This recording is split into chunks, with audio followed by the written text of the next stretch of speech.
Today's weigh-in is brought to you by our stable of sponsors.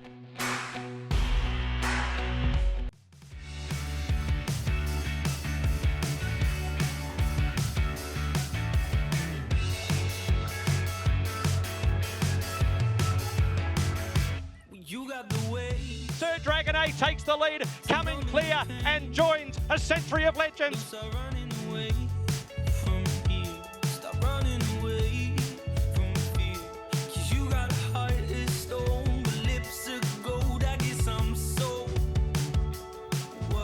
Hello and a very warm welcome to Weigh In, your Monday night fix of all things racing review. And what a massive weekend we have had.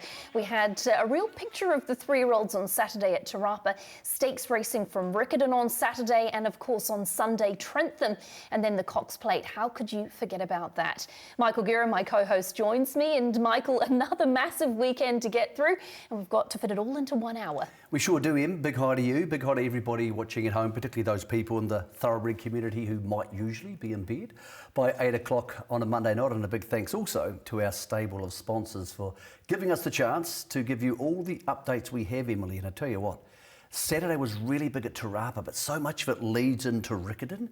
So we were busy on the phone today. There's some big market updates coming for the futures markets out of Riccarton. But even after all of that, I left the racing on Saturday night proud of Probabeel in defeat, 7th, but a game 7th, and a hell of a field on that Cox Plate. Yeah, it was. It was a great running of the 100th Cox Plate. We'll get into that later. Let's paint the picture of the three-year-olds, though, as we take in the Sata Memorial from Te Rapa, when Need I Say More was so dominant in front.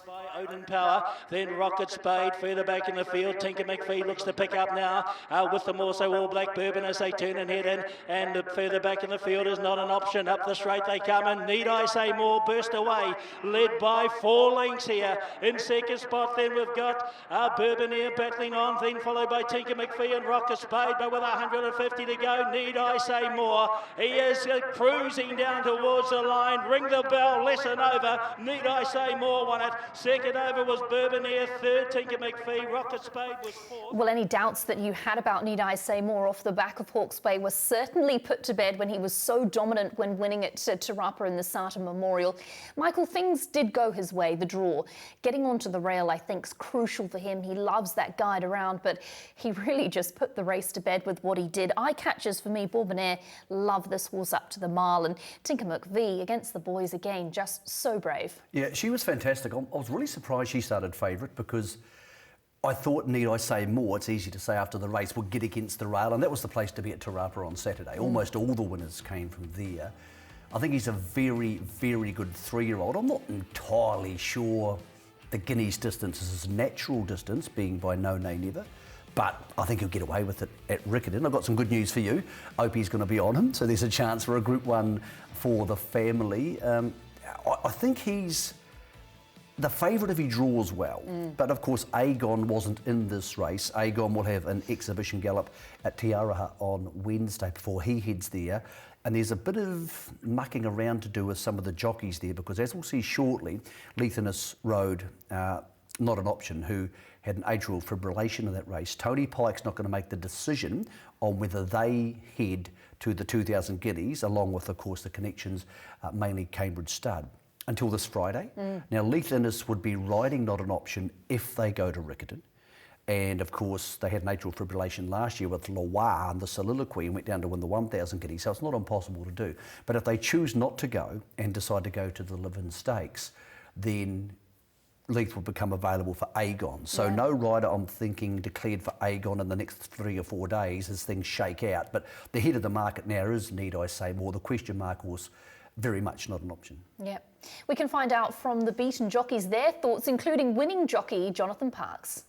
Yeah, certainly had a great gate today to work with, and he's begun very well, controlled the race nicely in front, and got to the 600 and he just really come up underneath me very well. Top of the straight, had stacks of horse, and he's kicked really well to win the race. Have we just seen our 2000 Guineas winner? I certainly think he's a massive chance. I think going forward over a mile in his own age group, I think he'll enjoy that, and he certainly takes a beating. He went super today. The winner's just too quick around this track. Got him off the bit early, but he's hit the line really well, and a mile next start's going to be super for him. Let's just hope they don't present the track too firm. Yeah, super run, especially heading towards the Guineas. You don't make up ground like that, do you? So she's pretty smart. The first two around the corner, first two home. Be amazing to see what her sectionals are. He's a little bit sluggish away, like he's a really laid-back horse, and then sort of wants to overdo it the first part. Once I got him to come back to me and relax good, he was nice in the running. They just sprinted a bit quick, but he was good and solid through the line. Yeah, it wasn't a bad run. The last little bit was good, but it just probably wants a bit of rain around. Nice trip on the run, threw back one off, and just when we come around the home turn, Rocket Spade just pushed us off. The horse isn't just probably not strong enough to hold those better horses in, but he finished okay.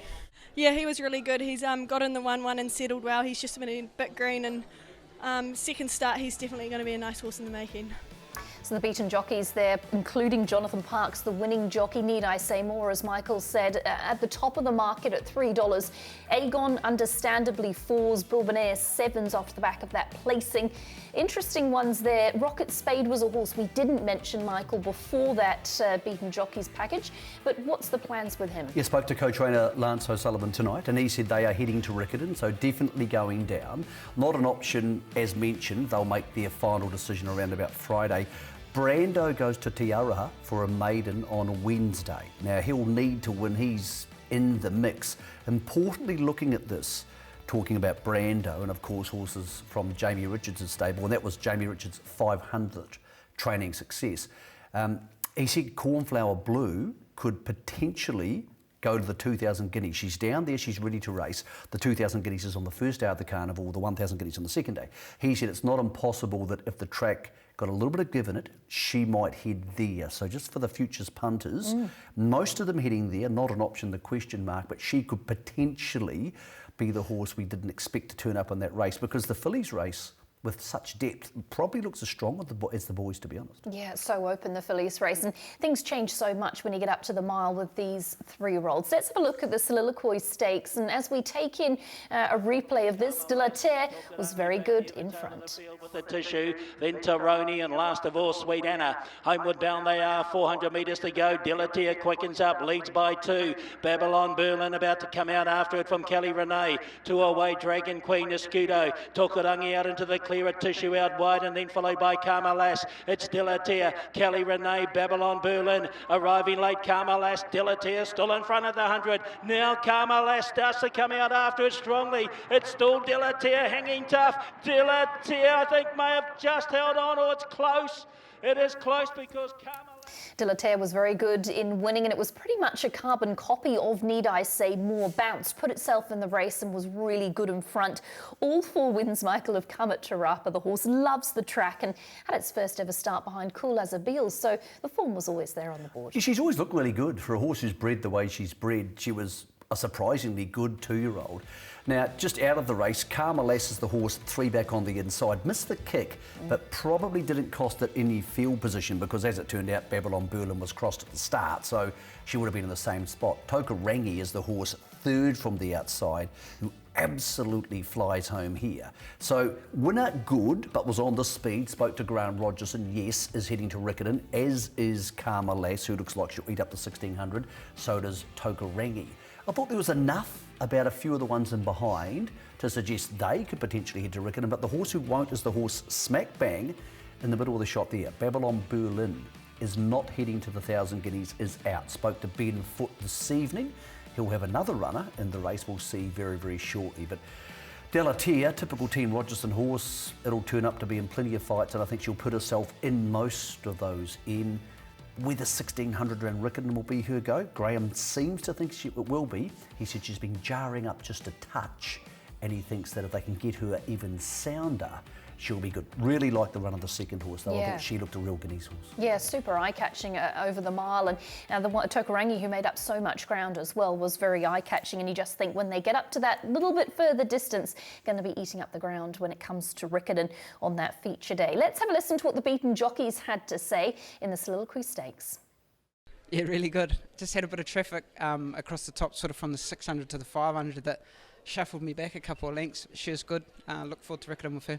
Yeah, really honest run. Tried hard to the line, and I think stepping up to the mile suited. It was her first step up to 1,400, and we were really hoping to see if she would settle to see if she heads down to Riccarton, but at this stage I think we're probably going to keep it at 1200 and utilise her speed. Yeah, good run. Had to go back from the draw just to, it was a bit much pushing forward, but she hit the line really well, so very happy. Tough run, she got caught wide, but stuck to her house well. Yeah, it's a little bit disappointing. She had a nice run and she just didn't run home today.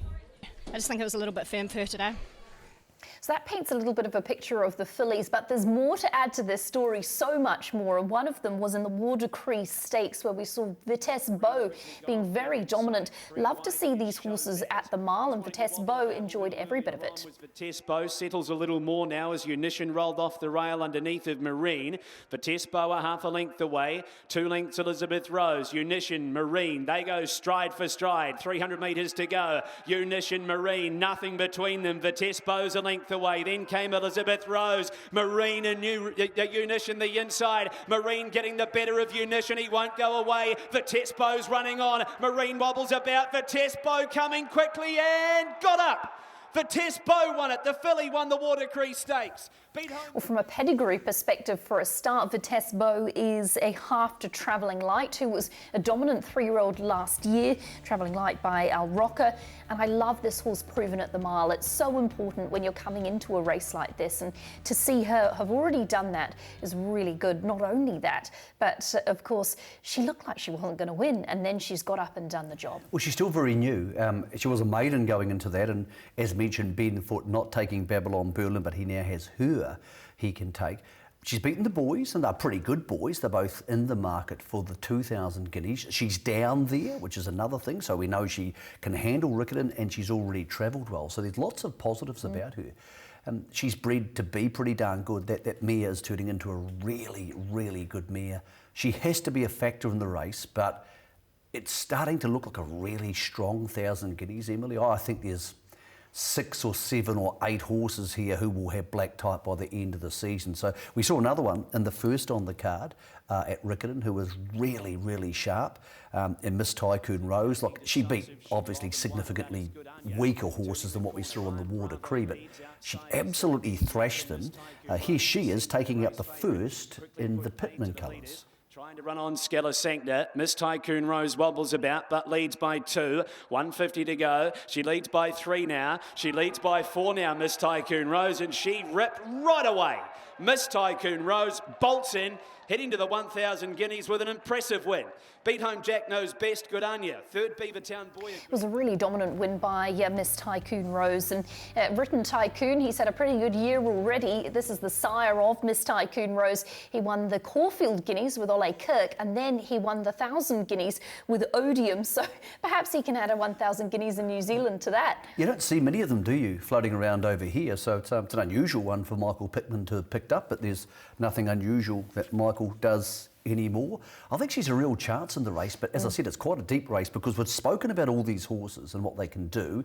We have Bonham, who was really good last week, but the favourite, and deservedly so, is Tinker McPhee, who isn't very big, but she just has such high leg speed in. Sitting midfield and off the speed, when you consider what she ran home in the other day on the Sarton, she deserves to be favourite, but I don't know, this is a really intriguing race, and I think the best race of the spring so far for depth and quality of horses who are going to end up being black type horses. So do you have one you favour more than the others? Like you said, I think it's just such a competitive race. My only concern with Tinker McPhee is she too brilliant for the mile? You know, we've seen her with that really dazzling turn of foot.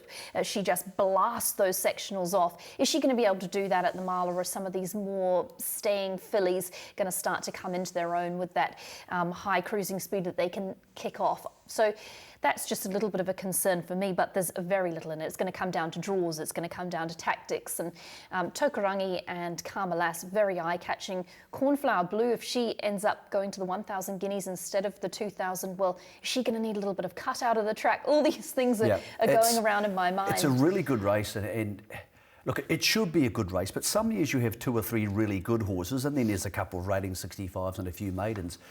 You would be stunned if there's not a whole lot of black type in this bunch of fillies at some stage. Of course, for Tinker McPhee, that may well be offshore because she's likely to head to Chris Waller off the back end of this. I really like Carmelas. I think she's really warming to it at the right time. big thing for all of these trainers when I spoke to them today is the flights down. So many of them are more comfortable with the fact they can fly these horses down rather than having to float them down. So, yeah, I agree with you. Comes down to barrier draws. With the boys, I'll be interested to see how Aegon gallops on Wednesday at Te Araha, because there's not much of him, and really interested in what Not an Option does, because I think there's less winning chances in the 2,000, which comes first, of course, on November 7th, than the 1,000, which comes a week later. I think they're making the right decision with Aegon as well, just backing off him a little bit. There's not much of him, and he's got that dazzling turn of foot that we see where he flies from the back, so I really think that's a smart move with him. He's just the unknown, isn't he? Because we've seen it twice now, that freakish ability. Are we going to see it at the top level on a firm track at Riccarton? But yeah, if he turns up like he has, he'll smash them. That's one thing a lot of the trainers mention too, is how firm will Riccarton get, because it can get quite firm in summer because Canterbury can be quite dry. It hasn't been quite so bad the last couple of years, so that'll be really interesting, not only for those horses but for the Copeland's Mile, and even more so I think for the New Zealand Cup horses. Again, both those pitches moving around a lot at the moment for the futures market. It's a real nightmare for the bookies, which, Emily, is good news for the punters. Yeah, it sure is good news for the punters. Sticking with that Riccarton theme, we're going to take you to the Copeland's Mile trial. Carolino was the winner of this one, minding her own business there, midfield. Behind the speed, Carolino stalking them everywhere. You could drive a truck through the gap that presented for her. It's Upper Hand, the leader. I Am a Rock just came out in front of Carolino. She just about got shut out of it. She's trying to barge through. Wider out Belfacino. Quintuple Twins getting through. Heap of chances here. Upper Hand, Beneficial getting through. Quintuple Twins, I Am a Rock. Still Upper Hand leads. Here's Beneficial coming fast with Quintuple Twins. Carolino get to go on. Still Upper Hand in front. Beneficial, Carolino. Will she get up? Yes. Carolino in the last bound beat Upper Hand and Beneficial. Then came on. That's a second win in her past three and a second straight victory down south. It was the Copeland's Bakeries Mile trial, and she got there by the narrowest of margins, but a win's a win. And interesting information from Stephen Ortridge today, Michael. Yep, she won't win the Copeland's Mile. She's got no chance. Because she's not heading there. So Stephen Ortridge good enough to tell us tonight she is not going to the Copeland's Mile. Now, she's second favourite in the market for this race behind Hypnos, who went from 31s to now 5s in the space of 9 days. So she's just dropped down to $7 now, so equal third favourite. Hypnos is going, spoke to Roger James tonight. They're very happy with him. Danielle Johnson confirmed to ride, the leading rider of the country. Vigor Winner is now in the race. He was sitting around 18th. There's 2 or 3 who aren't going. You'll hear those in a second. Matt Cameron is booked to ride him too, because he's likely to be on the minimum. Communique is going. Now, she's in the market, and bizarrely is favourite for the New Zealand Cup, but she's not going to the New Zealand Cup. She's going half as far. She's going to the Copeland's Bakeries Mile. That's confirmed by Stephen Ortridge tonight. She's $7. Carolina is not going. Germanicus trials tomorrow at Taupo. If he trials well, Vanessa Guy said he will fly down, and he is definitely going at this stage. Media Sensation is a no. Definitely not going. Peter and Dawn said they are not returning to their old stomping ground, and they won't have any horses at the carnival. And the other horse who was in the market a little bit was one of the top weights. Is also 50-50 to go. It's going to head to Go Nicholas, it was. Go Nicholas heads to Pukekohe on Saturday. Spoke to Shelley Howe. She said it's a smaller operation, really hard for her to go away for a weekend because she'd need to fly Thursday. The race is the following Wednesday. So she's lukewarm on going because the horse will also be the top weight, even though he's a 9-year-old and hasn't got much black type form. So that's the mix-up, but the crucial information there. Carolino, Media Sensation, no. Communique, yes. And Vigor Winner now in the field for the Copelands. Very exciting stuff, and great to get that insight into the field. There was a final piece to the puzzle, and it came on Sunday at Trentham, and it was in the form of the Thompson Handicap. Concert Hall was dominant in this one. On the inside of it, improving Savillon Blanc as they go for home, and ladies first making ground, and Loire's got to get past many horses here as they gallop on down. Vent still, Vent in front. Over on the outside, Mornikia, Skyfighter, Guilata. Here's Concert Hall and Savillon Blanc. Dolcetto trying to get up on the inside. Vent though, Vent's holding the length lead. Concert Hall and Guilata in the middle are starting to put in. Vent on the inside. Concert Hall's trying to drive it in and starting to get there now. And Concert Hall gets up to win the Thompson. He loved it, Elliot, from Vent, maybe Guilata. It was a Glenn Boss-like celebration from Ryan Elliott as he crossed the line in the Thompson Handicap, the feature on the programme from Trentham. And must give a special mention to Ryan. He's struggles with his weight and he took out 2 features Saturday and Sunday. So a big well done to him. He's riding really well and you can see the enjoyment it's giving him with that wonderful celebration on the line. Yeah, he looks dialed in too. And spoke to Roger James, co-trainer of the horse, and he said, I couldn't be more thrilled with how Ryan rode it because he didn't go for it till late. He got the horse balanced up and gave it some time to find her feet. I've always liked this mare. That's her second Group 3 and she's a really good horse. I'm not sure the mile's absolutely her go. Now, we won't see her at Riccarton because they have Hypnos for the Copelands. She's going to be aimed at the Counties Cup and Roger and Robert have her, Sheriff and potentially another one for the Counties Cup. So they see her as a 2,000 to 2,400 metre horse. I get the feeling Roger wouldn't mind talking owner Joan Egan into taking this horse to Australia at some stage. Okay. Likes left-handed. She's rating 99 now, so she's going to get very high on the weights, even with the 2 kilogram allowance for the mares. She's only got one more win in her hair before she has to become a weight for age horse. I'm thinking so. Yep, she's a good horse, but she'll be heading up north rather than down south. Most of those horses, in fact, not looking to be heading on to Riccarton. So I think a lot of them will be knocking around, and some of them have had pretty busy springs already. They might look for slightly easier kills than Group 3 level. Speaking of some of those features coming up from Riccarton, let's have a look at the New Zealand Cup futures market. And obviously Communique now with the question marks, not heading here, going to the Copeland's Mile. Well, that takes 16% out of the market. So Gorbachev, we know, is a stayer who would go. Lincoln King, I don't have an update on, but it's not nominated. The Good Fight is going. The Good Fight heads to the Metrop on the first day. And Sean Ritchie is confident it'll cop the 2 miles of the Cup. Ran second, of course, in the Wellington Cup last year.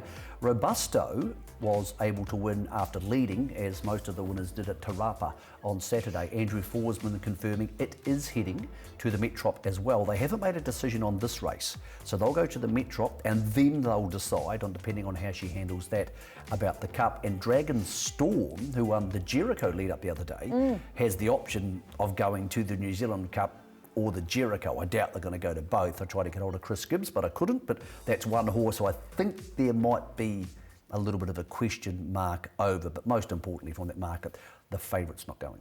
I read in an article actually, Chris Gibbs saying that I think they were going to tackle the New Zealand Cup, and then if the horse was well and everything was right, they might consider going to Australia. But at the moment, I think the New Zealand, from the gist of the article, the New Zealand Cup was more on the radar.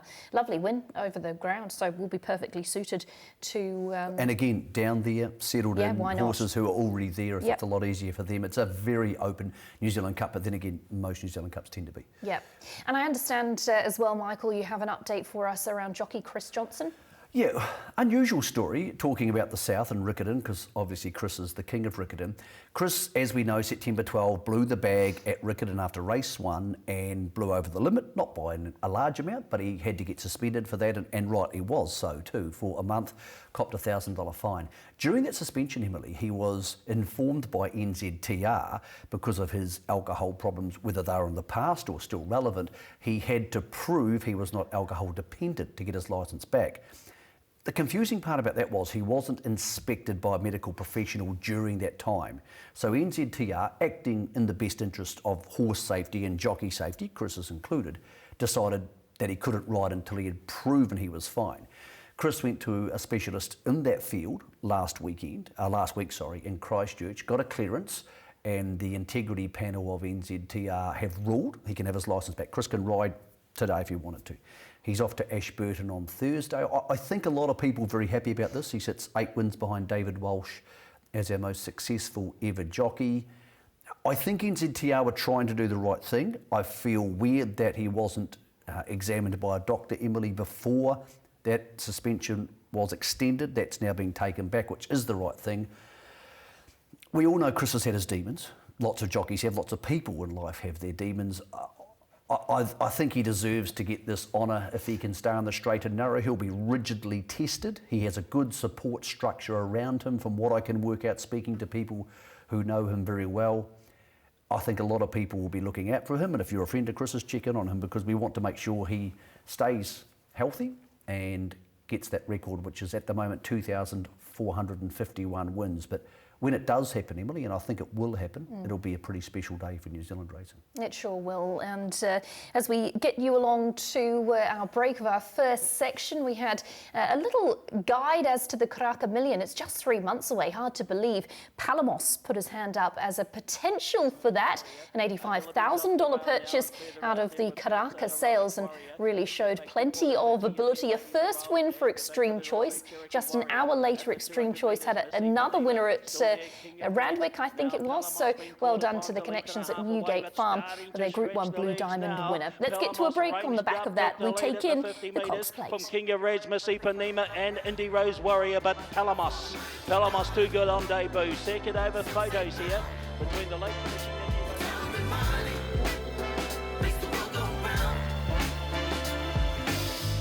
It's funny when you walk down the same street. Now I see the building sky high.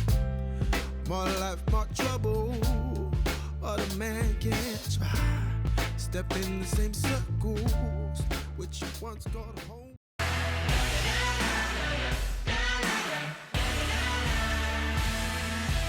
Today's weigh-in is brought to you by our stable of sponsors.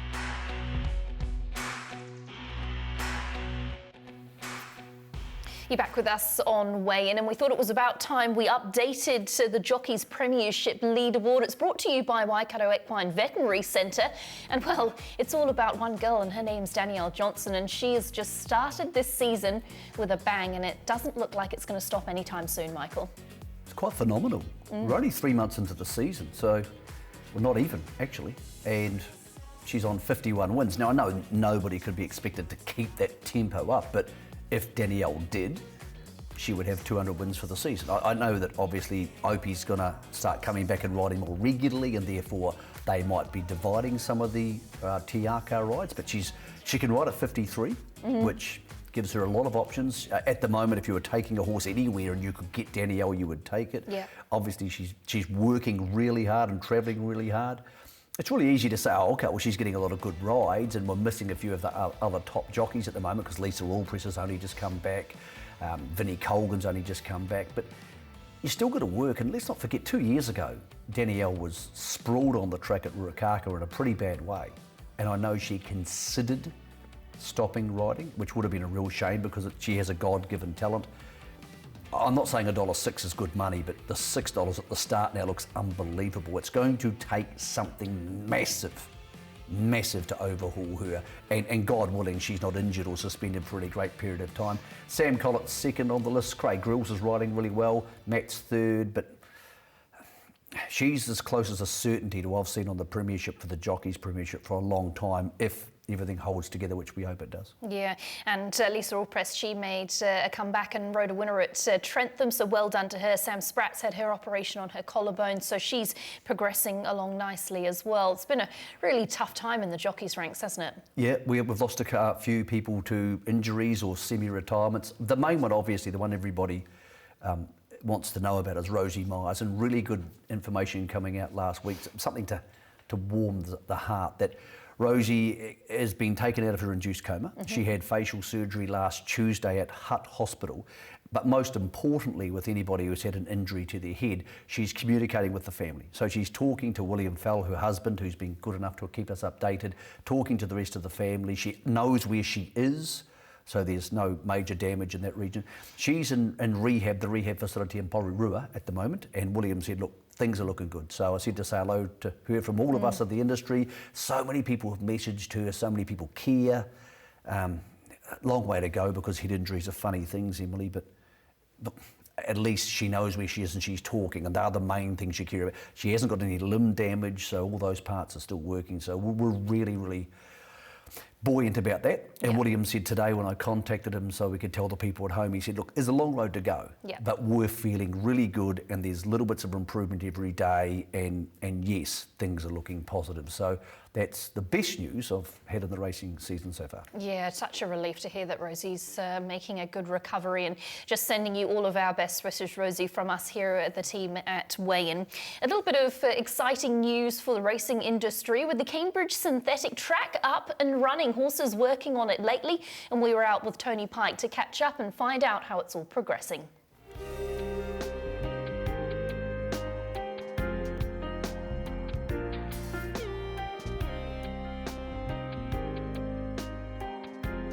Yeah, look, been watching it obviously develop over the past few months and a bit of a hiccup with COVID, but yeah, really great to get on the track. It's been a long time coming, and a little bit of a test run with 4 horses this afternoon. So look, it sounded fantastic. It'll be interesting to see what the boys say, and gates will be open tomorrow, and we're on it full time. It has been a funny year developing the synthetic track here. Doesn't look like they're getting their toe too far into the track, doesn't it? They never do on these tracks. We worked on the poly track at Rosehall just before COVID hit. It had just opened over there, and look, they only go on probably 5 or 10 mils into the track, but it's a very forgiving surface, and the drainage underneath it's fantastic. So look, when we get those wet months, which we get plenty of in New Zealand, it's going to be a huge asset going forward, not only for track work but also for trials, jump outs, and eventually through the winter race days. And it is something that's been noticed all around the world, how beneficial these tracks are. How much of a boost is it going to be for New Zealand? I think it's going to be huge, especially our climate as well. And as you say, they're accepted around the world now. I'd hate to think how many Reed's built, of these poly tracks, and each one gets better. So, they're well accepted around the world. So I don't think we're going to have any issues with them. It's just a matter, I suppose, of getting our head around, getting used to racing on them, and working on them. But really exciting times ahead. Do you think it'll be some horses are going to like these tracks, or more suited to these tracks as to like a wet track or a firm track? Yeah, I think probably race day they will. Obviously, with any track surface, some horses prefer that than others. Sort of probably around the world, one thing you've sort of noticed with all weather tracks, it keeps some of the older horses racing for longer. Being a lot more forgiving surface, they stay sounder for a lot longer period of time. So, probably with some of the synthetic track racing, some of the 3, 6, 7 and 8 year olds that may have otherwise been retired out of the industry, they may keep going and race through those winter months.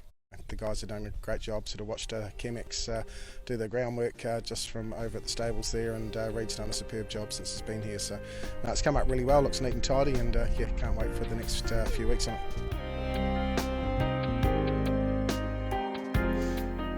Yeah, thanks to Love Racing, who not only are helping us with the show and the beaten jockeys at plenty of the race meetings we can't get to, but also that great coverage there. Emily, I doubt I'll ever ride on a synthetic track. You have.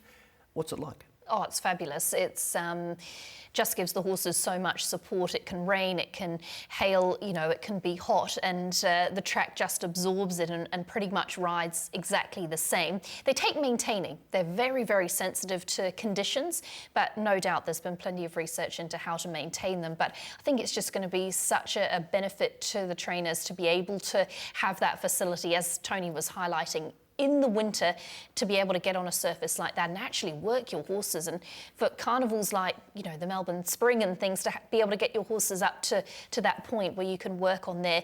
You have a massive downpour, you can't have trials on the grass. You can put them to the synthetic because they're going to handle it. So it's going to completely transform the way people are going to train at the Cambridge track. And also, there's going to be some race meetings on it too, which is going to be great in winter when we get those really crappy 10s and 11s. I don't think we need to be racing horses on those very often.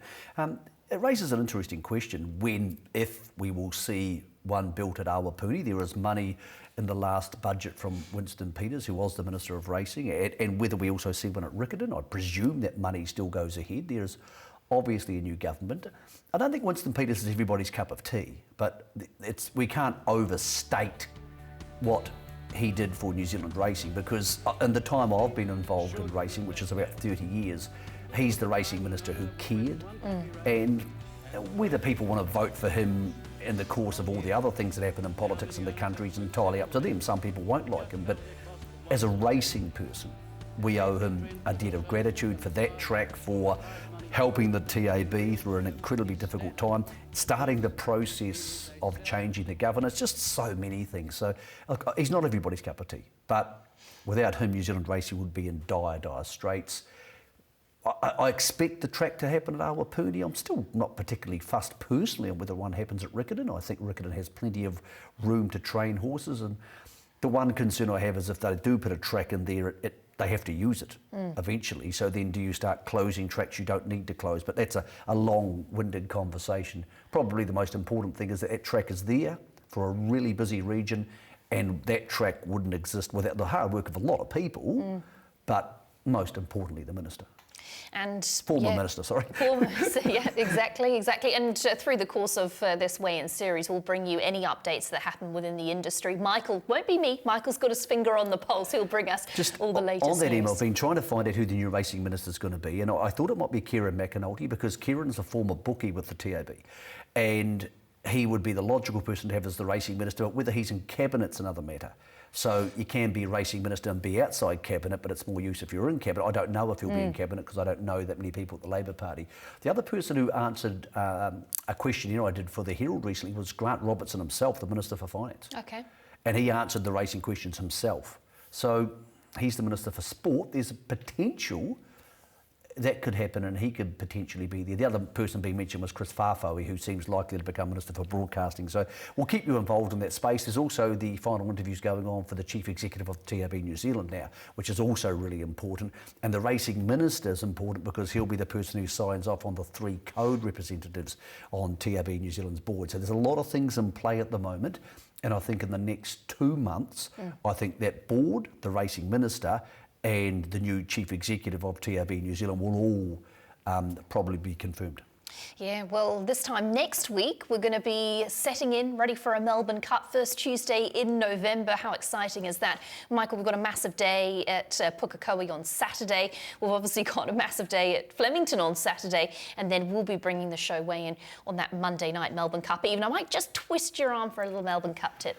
Look, I think next week we're going to try it. Trackside 1, so after Russ is going to have a big preview show from racing.com, so you're not going to be short of racing information from Trackside heading into the Melbourne Cup. You guys are going to have your own preview show on Tuesday morning, so there's going to be a stack of information. We'll try and update you as much as we can, but also what's going on with New Zealand. It's going to be weird having a Melbourne Cup carnival because of all the race meetings I go to. It's the one where the crowd's the biggest part of it, like probably that Ascot. It is going to be odd, but as you said, we're lucky that it's all still going ahead because it's a huge deal. And it also makes you realise how lucky we are.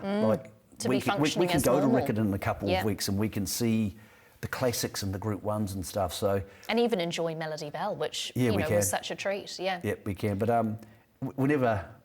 Very Elegant's the horse I think most Kiwis are going to resonate to in that Melbourne Cup. And look, she's got a chance to do something pretty special. Yeah, especially with the underdog story as well. Well, as we wrap up our show, it's been wonderful to have your company this evening. And we leave you, speaking of Very Elegant, with the last horse to win the Caulfield Cup, Melbourne Cup double. We'll see you same time next week.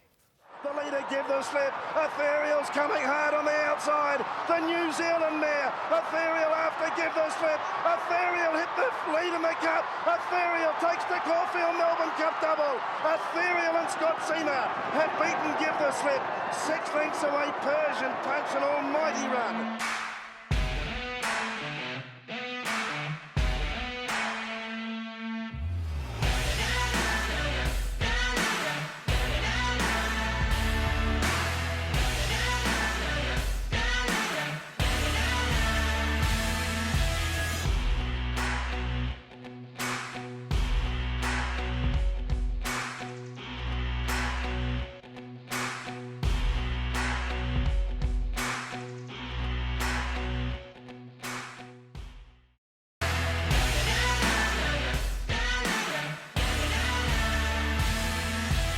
Today's weigh-in is brought to you by our stable of sponsors.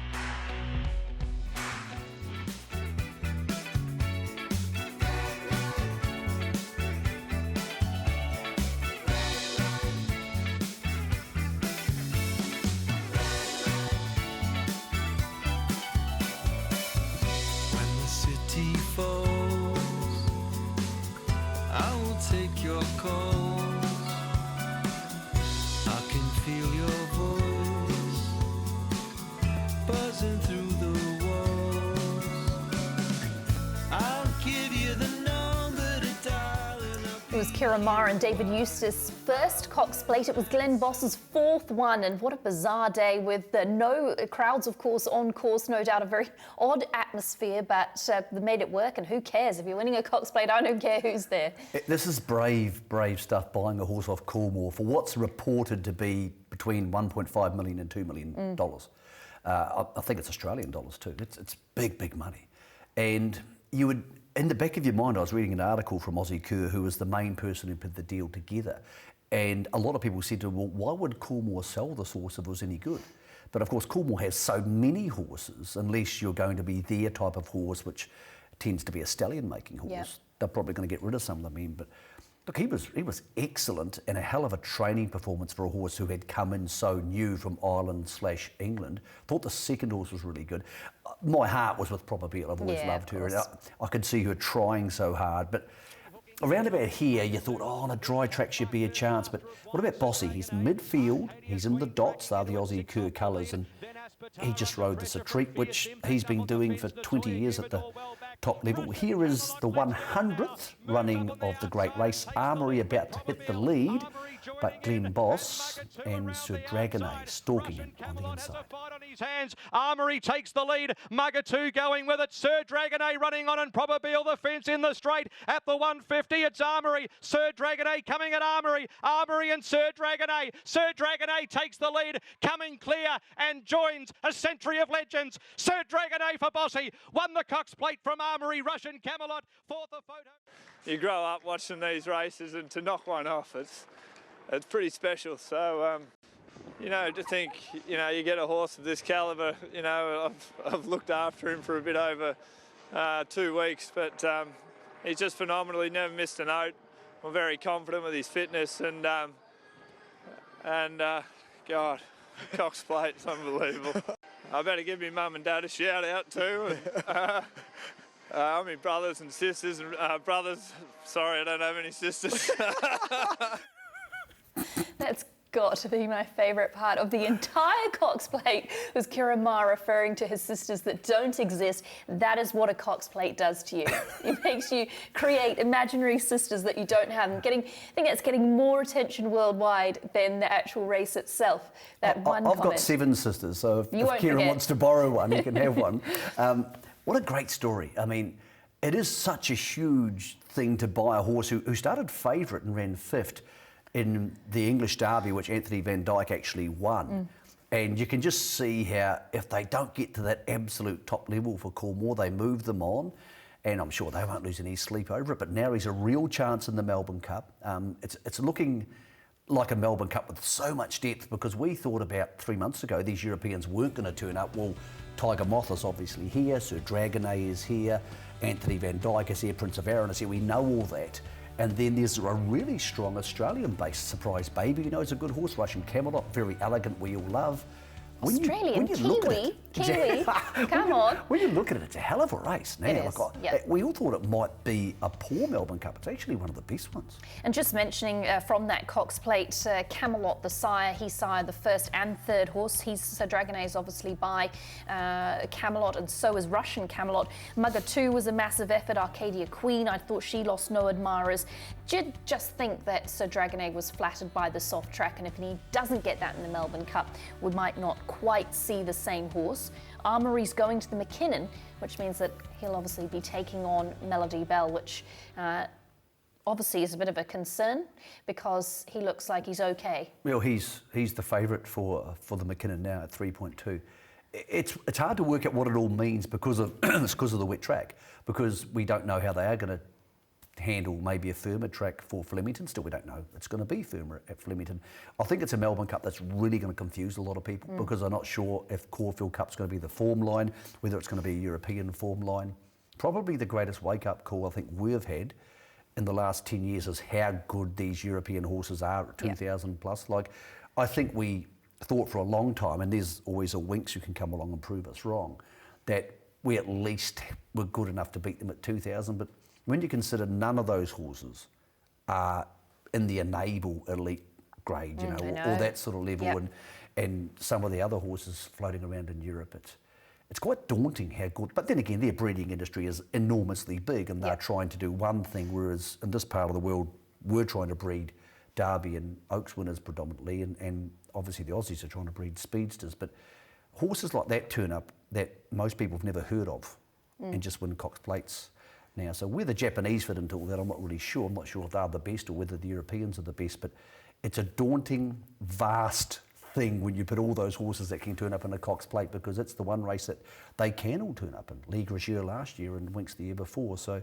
I still think it's the best race in the Southern Hemisphere, and I think it's the best race in the Southern Hemisphere by quite some way. Yeah, it's certainly exciting, especially when you get all those different form lines coming in. Just to mention on Probabeel, she is coming home. Jamie Richards gets to see her for the first time in about 8 months, so she'll have a nice long spell here over the summer before they look to target Sydney in the autumn. She's got massive fans. Do you think she's a 2,000 metre horse, or do you think she's better at a mile? I think she gets the 2,000, but I think she's elite at the mile. I think she's up to any level at the mile, but I think the 2,000, she just needs things to fall into place. It's also easy to look at that and go, God, I thought she was super, I thought she was amazing. It's easy to look at that and go, should they have stayed for the Golden Eagle in Sydney? But the forecast in Sydney is for a lot of rain this week.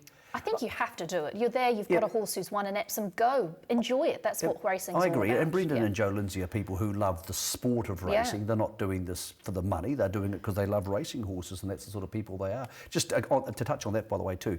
Brendan Lindsay and Kevin Hickman last week both voted into the New Zealand Business People's Hall of Fame. Oh, wow. That's a huge deal. So this isn't for their racing activities. This is for their skills as businessmen. Both of them, Kevin Hickman, of course, from Valachi, and also David Ellis, for his services to races, gets his Queen's Honours list tomorrow at Government House. So that's 3 huge names, Ellis, Lindsay and Hickman, in New Zealand racing, all accorded massive honours outside of racing inside the last week, or in David's case tomorrow. And a special mention must also go to Miami Bound on the programme at Moonee Valley by Reliable Man, Westbury Stud Stallion. She was back in winning form and really got warmed up late in the staying event. Chieftain, Miami Bound is sooling around them. Then a tired Polly Gray. Ocean X around the turn at the 200. Shared Ambition with a looping run. Shared Ambition up to Ocean X. Miami Bound coming on 2. Shared Ambition. Miami Bound moves up to it. Shared Ambition, Miami Bound. Miami Bound runs on by and surges away. Miami Bound won the Gold Cup, 2 1/4. Shared Ambition, Ocean X, Etta James. Then Gallic Chieftain. Next Sound, Carif. This time last year, she was the winner of a VRC Oaks. Jamie Carr, that was 4 wins on the programme for her at Moonee Valley. She rides Prince of Arran in the Melbourne Cup, but Miami Bound back to winning form.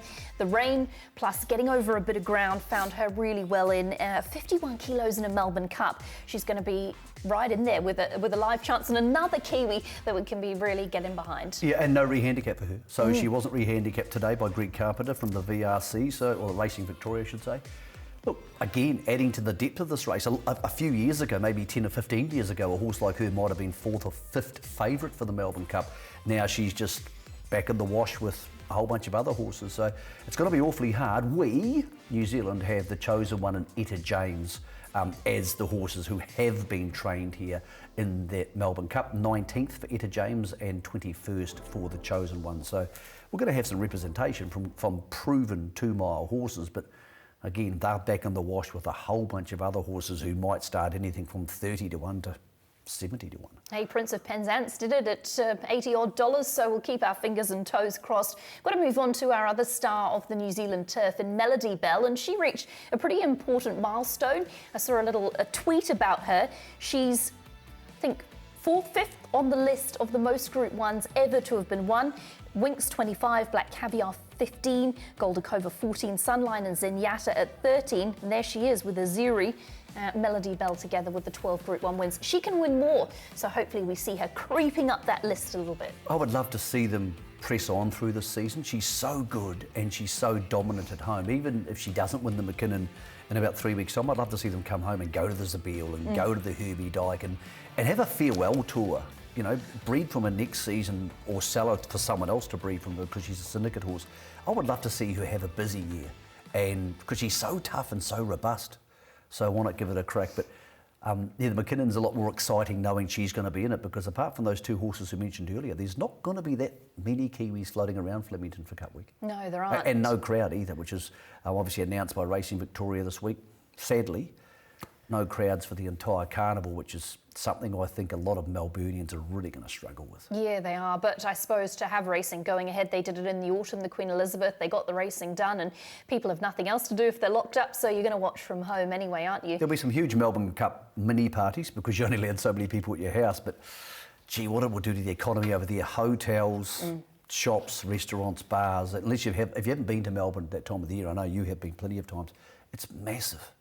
So that disappears from their economy. It's no one's fault, but gee, it's going to hurt. Yeah, it is. But we'll look forward to watching Melody Bell from afar, and fingers crossed she can knock off that Armory and get back into the winners' enclosure and add a 13th Group 1 to her record. We can have a quick look at the McKinnon market, actually, and you can see the futures winner option 7117 if you'd like to get involved.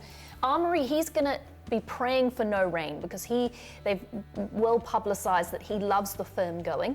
Melody Bell, she's going to be fingers crossed it does rain because that'll slow down all the Australians. Thought Arcadia Queen was a really interesting one in this. Mugger 2 even off the back of a strong performance. I think Arcadia Queen's going to be significantly better placed on a better track.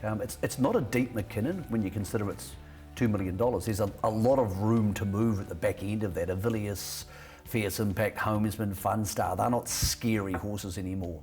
So, look, it's turning out to be a race which you got to wonder sometimes whether some horses will be better missing the Cox Plate and going to the McKinnon. I know it's easy to say because it's not my $5 million they'd be chasing, but man, it's a tasty morsel for someone. Yeah, it is, and you're meeting tired horses often, aren't you? Yep. If you target it, make that your target. It's often an afterthought. I mean, I'd imagine it's an afterthought for Arcadia Queen. Oh, she's pulled up well. Yep. We'll keep going. We'll give it a go. It's worth a lot of money. Just on Melody Bell, spoke to Jamie Richards tonight. Works tomorrow morning. They're going to give her a workout like she's on the plane on Wednesday. She may not be, depending around some of the blood tests they have to have for pyroplasmosis before they travel. Those tests may not be certified until next Wednesday, so she might fly the week after, but she is definitely 100% going. Well, that's very exciting, isn't it? Well, we're going to get to another break here on Weigh In, but we're going to leave you with some wonderful vision that came into us from a viewer. This is Darren Ford at his house in Invercargill. He's an owner in the Chosen One, and he celebrated Caulfield Cup Day like no one else. Up he goes, here he comes. Come on, the Chosen One. He turns the final bend, he's in the lead, he's 3 lengths in front, here he comes and he's away! Yeah, the Chosen One! And he wins the Caulfield Cup! Straight into the Melbourne Cup, this is one to watch, folks.